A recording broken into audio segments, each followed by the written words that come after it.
नमस्कार, welcome to सामर्थ with लग्रेस। आज हमारे साथ एडवोकेट रजनीश शर्मा जी हैं और आज हम इलेक्शन के लिए फिर चर्चा करेंगे आपके साथ। तो रजनीश जी, जैसा कि आप जानते हैं कि हिमाचल में इलेक्शन का जो दौर है चल रहा है और ज़ोर शोरों से कैंपेनिंग चल रही है। जी, तो कुछ इसी के ऊपर मैं आपसे बात करना चाहता हूँ जी, कि जो कैंपेनिंग के इसमें जो उम्मीदवार है, किस-किस तरह के लुभावने ऑफ़र या फिर किस तरह के पैतरे आज़माता है कि जो वो फिर अपने फ़ेवर में ये वोट करने की कोशिश करते हैं? जी। सबसे पहले तो मेरे सभी दर्शकों को मेरा नमस्कार। इसके अलावा जो लग्नेश जी आपने पूछा कि उम्मीदवार क्या-क्या लुभावने ऑफ़र्स वोटर्स को ऑफ़र करते हैं। तो इसमें सबसे आम बात तो ये आ गई कि सबसे पहले तो उम्मीदवार अपने वोटर्स को शराब ऑफ़र करते हैं और जी, बहुत सी ऐसी चीज़ें हैं जो वोटर्स को लुभाने के लिए उम्मीदवार पेश करते हैं। जी।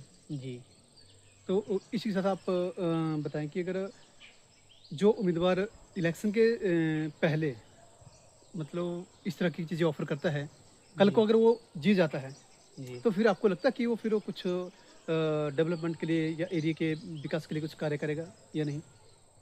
लग्नेश जी, जैसा कि आपने ये सवाल किया कि जो उम्मीदवार अपने वोटर्स को अपने इलेक्शन से पहले शराब जैसे नशीले पदार्थ ऑफ़र करता है, वो क्या अपनी पंचायत के लिए कार्य करेगा? तो इसका अगर मैं जवाब दूँ, तो इसका जवाब ना है। और इसके चलते जो उम्मीदवार अपने वोटर्स को शराब जैसे नशीले पदार्थ ऑफ़र करेगा, वो अपनी जीत के बाद उस शराब पे लगाया हुआ पैसा रिकवर करने की कोशिश करेगा और जिसके चलते प्रगति के कार्य धीमे पड़ जाएँ। देखिए रजनी जी, ये तो आपने बात बिल्कुल ठीक बोली। अब इसी के अपोजिट अगर हम बात कर लें कि जो वोटर के कंटेस्ट में, जी, तो इसके लिए आपका क्या विचार है कि वोटर कहीं न कहीं जो ऑफ़र कर रहे हैं उम्मीदवार, जी, तो इसी के अपोजिट वोटर का भी तो इंटरेस्ट है, जी, तभी वो ऑफ़र कर रहे हैं। तो इसके लिए जी। आपका क्या विचार है कि इसके लिए क्या होना चाहिए? जैसा कि आपने सवाल किया, तो उसमें अगर वोटर्स इस चीज़ को इनकार करें और इन लुभावने ऑफ़र्स के झांसे में ना आए, तो डिज़र्विंग कैंडिडेट जीतेगा और हमारे गाँव के, एरिया के विकास कार्यों में प्रगति मिलेगी और गति मिलेगी।